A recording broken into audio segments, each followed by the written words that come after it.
누구에게나 삶이 선물처럼 당연하게 느껴지는 날들이 있습니다. 25년 동안 구름 위를 날며 세상의 아름다운 풍경만을 눈에 담아왔던 사라 도먼 씨에게도 그랬습니다. 하지만 예고 없이 찾아온 삶의 겨울은 그녀에게서 너무나 많은 것을 앗아갔습니다. 단 몇 시간 만에 평온했던 일상이 무너지고 생존 확률 12시간 미만이라는 절망의 추락이 시작될 줄은 말이죠. 죽음의 문턱에서 그녀는 두 다리와 오른손을 내어주고 기적처럼 생명을 붙잡았습니다. 죽고 싶지 않다는 처절한 외침은 아들을 향한 절규이자 자신을 포기하지 않겠다는 선언이었습니다. 평생 타인을 돌보며 살아온 승무원 사라 씨에게 이제 세상은 그가 베풀었던 친절을 되돌려주려 합니다. 고통 속에서도 그녀가 미소 지을 수 있는 건 혼자가 아니라는 믿음 때문입니다. 절망의 끝에서 피어난 가장 아름다운 재건의 기록. 당신의 삶을 응원하게 만들 사라 도먼의 이야기 지금 시작합니다. Hi, my name is Sarah Dorman. I'm 47 years old. I was born in Seoul, Korea, and came over to the United States and was adopted in 1988.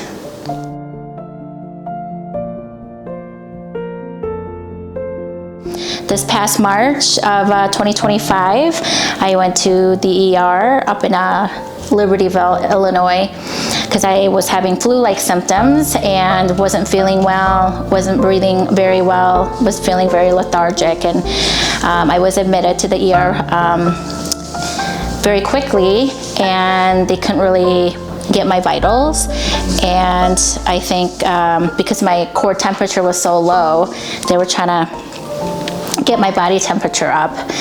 And then really after that, I don't really remember what happened. What I was told by my husband was that, excuse me, that I got really sick and they were trying to figure out what was wrong. And so right away they put me into the ICU, but I was intubated. And then they put me in a medically induced coma. And they just kept doing all these different tests, trying to figure out why I was so sick, and they just couldn't figure it out. And I had like 7 different specialists assigned to me, and I spent my birthday in the hospital in a coma, and they slowly had to bring me back and wake me up because my hands and my feet and legs were not doing well because I got septic shock. I got sepsis and septic shock, and my hands right away within like 24 hours were starting to turn purple, and that's what like I think went bad quickly, faster, or maybe it was my legs. But yeah, it was kind of scary being waking up and seeing everybody kind of there in the hospital, because I just remember it was my husband and my son, there with me. So I'm wondering why is everybody here? And then the first thing I remember being told is when I woke up was, do you remember what happened? Do you remember going to the ER? And I said, yeah, I remember going to the ER, but I was fighting the nurse, I guess, because I was so hot. They put me in a warming blanket heater thing because my core temperature was so low. So I don't like to be hot, and so I kept trying to push the blanket thing away, and I was just really irritated. And the nurse said to me, I remember, if you don't quit, we're gonna intubate you. And I said, okay. I mean, I didn't know what it meant, but it just sounded good. So that's all that I really remember. But I just remember my husband Ray telling me when I woke up that, and I saw one of the doctors actually come into the room and was looking at my legs and talking about amputation. And I'm thinking to myself, well, not me, they're not talking about me. And I'm just remember just staring at my husband, and I just was in disbelief because he was shaking his head like, yes, you do have to get amputated, your legs amputated. And the first thought was like, when you think of amputation, or when I think of amputation, as soldiers who have gone to war, people who are diabetic and, you know, lose their limbs. So it was really hard for me to grasp amputation. Yeah, it was very shocking. It was very shocking, and I remember thinking to myself, well, what about work? What about my job? You know, because I was on leave and I was supposed to go back, you know, this past summer, and I just remember thinking like, that's the first kind of like the thing I was thinking about. I'm like, how, you know, but then I'm thinking, oh, maybe later on I'll go back. But then I thought to myself, and it was actually either that night or the night after, because you're just trying to grasp like what that meant.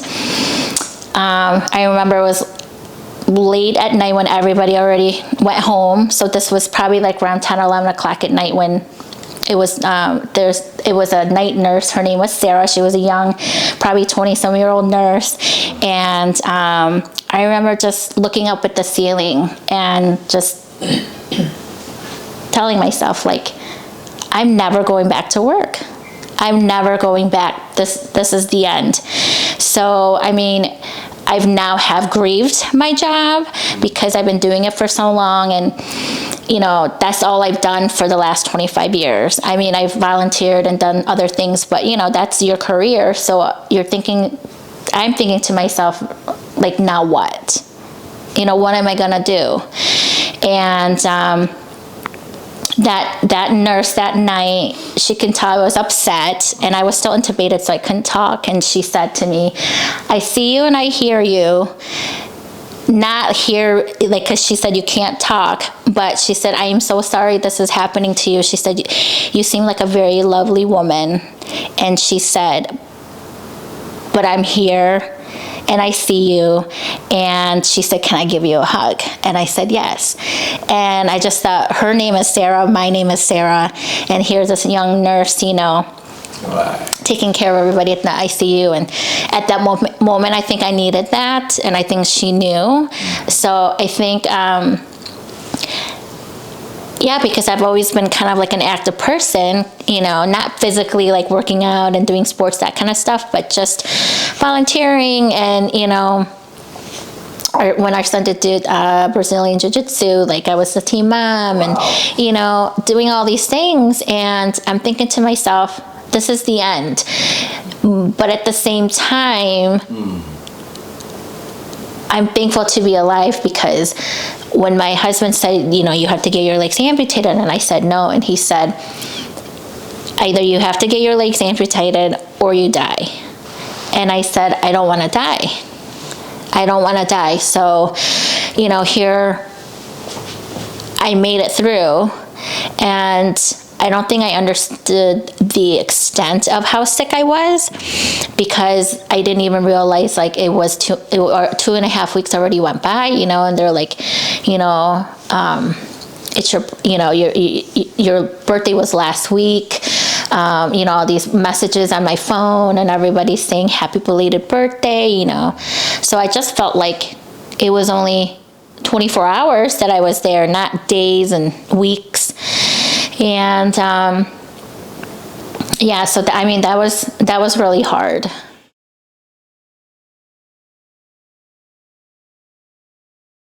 Because even though it was just, you know, they talked about my legs, but my hands were bandaged up because they were trying to save my hands as much as they could. So here it wasn't just my legs now. So I'm thinking to myself, I can't do anything. How can I do anything when, you know, I have no hands, I have no legs. And I guess I've always been like a positive person. I've always had to persevere, even at a young age. Even I remember being in the orphanage. I was like one of the older kids that were there, so I always had to help, you know, feed them and help bathe them, help them get dressed. So I think I've always been that nurturing type of person, and it comes very naturally to me. But what really, I think, pushed me was our son, you know, Luke, because I just couldn't even imagine leaving him behind. You know, he's, so I can't even imagine leaving him behind, because we're very close, and I just couldn't leave him behind. So I tell him all the time, I came back for you.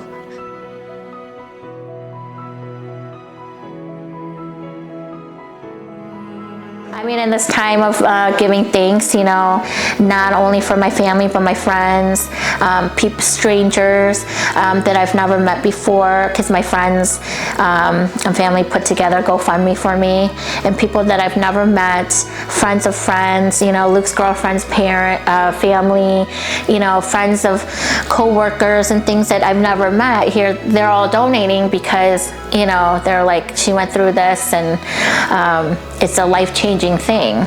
So in this time of, you know, giving thanks, I am so thankful, one, to be alive, and just thankful for everybody, because without their support and all their prayers, I don't think I would have made it through. And, you know, Ray and Lucas too, because like I said, it wasn't just me that was going through this, you know, it was Ray and Luke also, and my family, my brother came, and my mom and my sister, and, you know.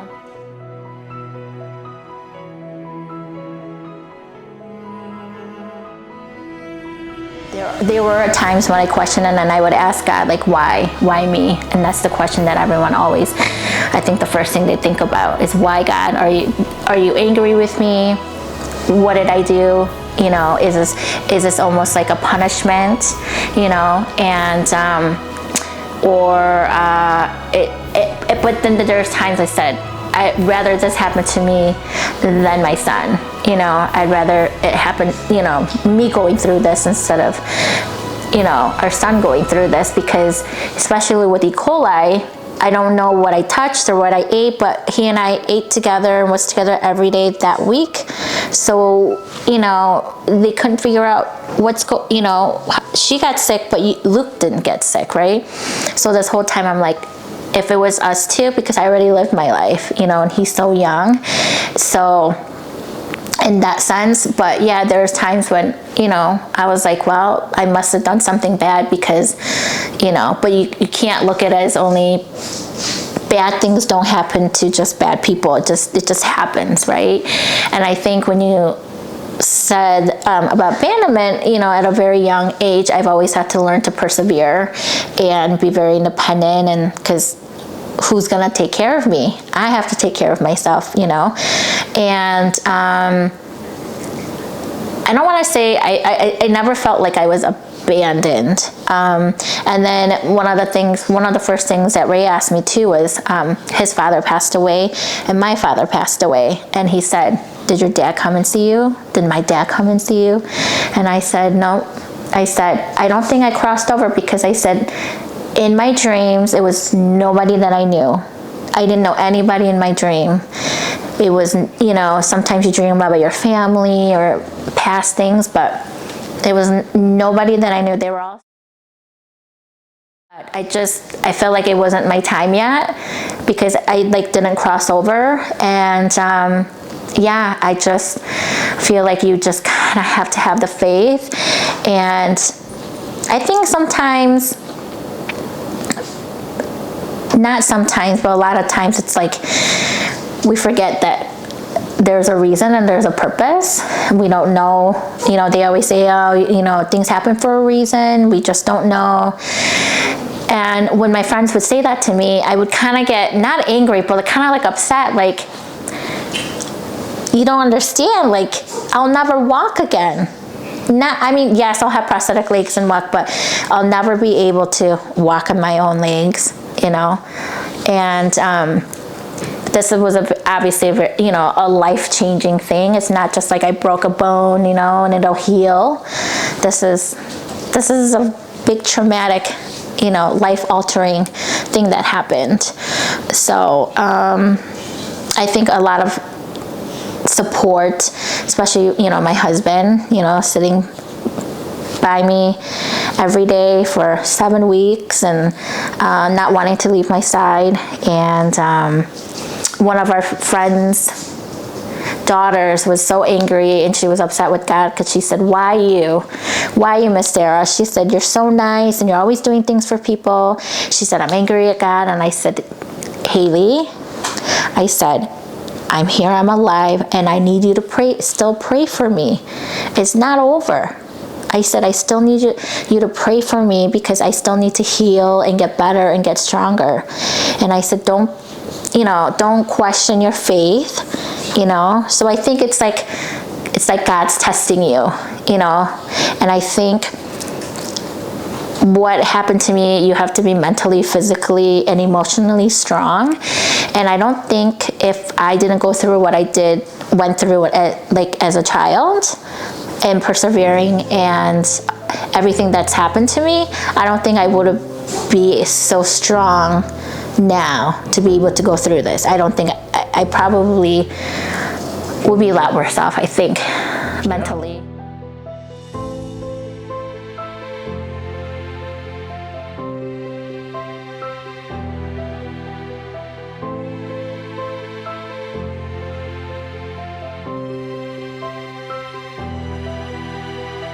For certain foods and smells, like when I go to a Korean store or Korean food, certain food, like the smells bring back memories. So one of the first thing was Infamil, the powdered milk. Because when I was in the orphanage, that's what we fed the babies, and I had to help feed them. So I always smelled the Infamil powdered milk, but I didn't know what it was. So the first time my niece was born, and I'm making this pot, I'm like, what is the smell is like, so, and I couldn't figure it out, and then it dawned on me, it's the same stuff I was putting in the bottles at the orphanage. So like correlating certain things, but they say like certain foods and like I remember certain things, but the funny thing is my husband is the one who really speaks more Korean and tells me things because he lived in Korea for 2 years being in the military. So it's funny when we do go to Korean restaurants that he actually speaks a little bit of Korean and I don't. So yeah, I guess to any mother or father who have to ultimately make that sacrifice because you want to give them a better life, almost thankful for them, because if they didn't do what they did, maybe not the abandoning part, but giving up your child for adoption so they could have a better life. I mean, thank you, because this is the life I have and I can't imagine my life any different. And that I was healthy up until this year, but I grew up in a very loving home and things like that, and got married and have a child, and being a mom too, like I can't even imagine just abandoning him, I just couldn't. So, but other than that, I mean, it's not an easy decision, I'm sure. No, but I think because when I was younger, yes, like I used to cry and I used to have a journal, I guess I used to write in, and it's in Korean. I gotta see if my mom still has them, but I would be so angry, and my mom would be like, you don't know what I'm going through. Why, it was those kind of things. But I think it's same to what didn't help it either is being a teenager. It's hard enough, but then you gotta blame someone or something, So when they dropped me off, one of the things that I will always remember was the mom told the social worker that she didn't like it when I looked at her, because she said it's like when I looked at her, she knew what I was thinking. And I thought, okay, and then being in the orphanage, it's the same orphanage that I was dropped off at, so they brought me back to the same orphanage. And then from there, like we knew like we were going to the United States or to Canada, so we knew we were getting adopted too, And and it was during the Seoul Olympics, the 1980 Olympics, because when I came, it was May 12th of 1988, and it was like close to Mother's Day. And I was lucky to come when I did, because I think they stopped the international Korean adoptions for a little bit. So my parents always said that, you know, I was lucky to come when I did. And then another thing, circling back like a full circle, I couldn't communicate with my American family because they spoke English. I speak, you know, Korean, and it's not like now where you can use Google Translate and things like that. So my dad carried a little pocket translator, you know, so he would have to look for the English word and then point out, you know, Korean and stuff like that. But then I learned to just use hand signals, or if I was hungry, my belly, or tired, you know, certain things like that. But I guess so I learned English pretty fast, because when you're like immersed into that environment, you know, because I spoke Korean for the first 10 years of my life, and then my parents have never even heard me speak Korean because they said I wouldn't. They always try to get me to speak Korean, I wouldn't. So I haven't spoken it in so long that I forgot. You know, I know when things are written in Korean, but I don't know what it says, or when people are speaking Korean, I know, but I don't know what they're saying. So, but my mom said, even though I couldn't communicate, she said, I always knew when she was having a bad day, because she'd come home from work, and, you know, she had like a rough day or a stressful day. And my mom said I would go up to her and give her a hug. Like, I almost knew that, like, she needed that. So so to me, that goes back to like maybe what the Korean mom was saying, like that when I was looking at her, about her saying that I knew like what she was thinking.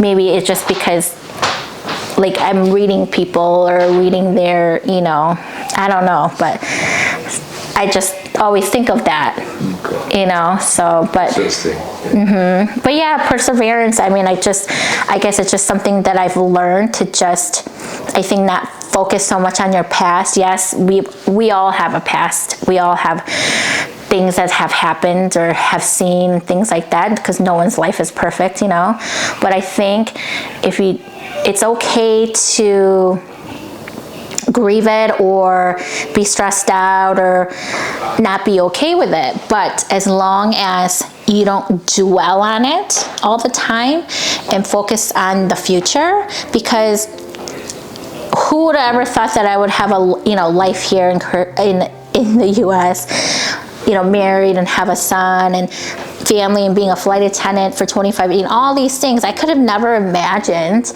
right? But I think always having a good attitude and good perspective on things, you know, instead of being like, you know, what they say, like a Debbie Downer, you know, like, oh, you know, just, you know what, it's gonna be okay, or, you know, something better will happen. So yeah, always persevering in the sense is that it's okay, like, it might be rough now, but it'll get better.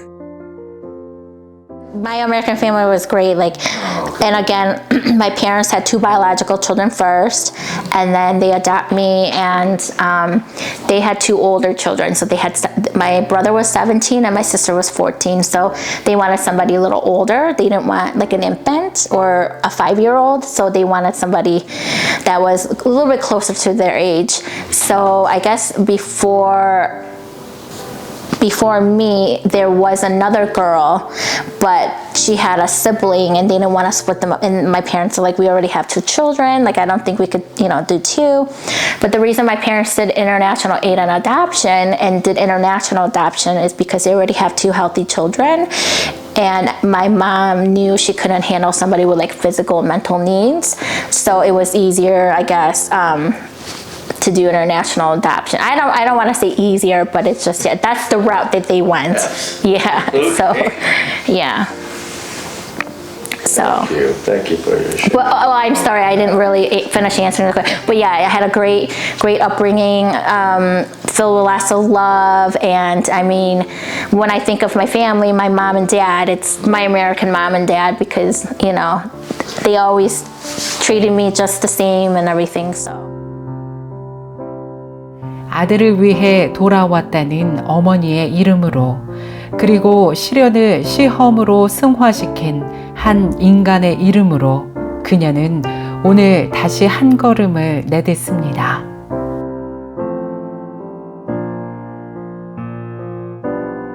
Absolutely, I remember that day. It's like one of those days that haunt someone for the rest of their lives. So it was very traumatic as well, because Luke and I was there and went home to shower and change clothes, because we were there from March 11th, I think, when she went in. March 10th. So seems like she was doing better, and that's why we decided to go home, shower, change clothes, and return immediately. Once we got back, I think it was maybe 2.5 hours. As soon as we walked in, the doctor briefed us before we walked in the room. So it was one of those, like, slap in the face, like, what happened? She was fine when we left. It seems like she was doing better. To call family, and it was just shock in itself to hear that. It rocked my world when I was told that. Direction I did not know, up, down, sideways. It was, my world was just, flabbergasted at the time now. So it wasn't the case sitting back, just watching it, unveil day after day, her health declining, where all her organs shut down, went from begging the doctors, we got to do something, to reaching out to some of our friends that are doctors to ask what we can do. And that's one step. Is we have they brought in plasmapheresis to come in to do her plasma, and kidney dialysis to clean her to clean everything out, try to get this septic shock out of her body. So with that being, it was just me pushing forward, holding the medical staff accountable for doing their responsibilities. But sitting on the sideline, it was kind of hard just watching, Sarah go through.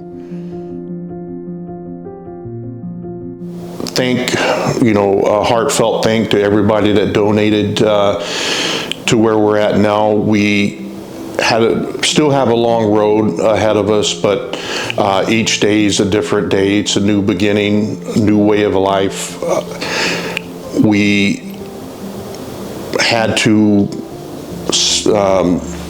move from our previous house that we had for over 20 years to a ranch that's more suitable for Sarah and her new way of living, basically our new way of living. Every day is a new day. So if you're struggling, just remember, and I do remember that day when Chaplain Park came. I do remember that day. And it was a breath of fresh air to have somebody outside my group, family and friends, that cared so much about Sarah that he's never met her before. It was really heartfelt, and I want to say thank you to Chaplain Park for being there. He's still here for us, and I just can't thank everybody enough for family that dropped everything to come to the hospital in Libertyville. Drove instead of flying because it was the only way that they could get there the quickest. Our family friends that let Sarah stay at her house until we had this house. So everybody is amazing. For the people that are going through crisis, hang in there, never give up, never give up. It's easy to give up, but don't. There's a light at the end of the tunnel, and you and family will make it through it, and it will be better.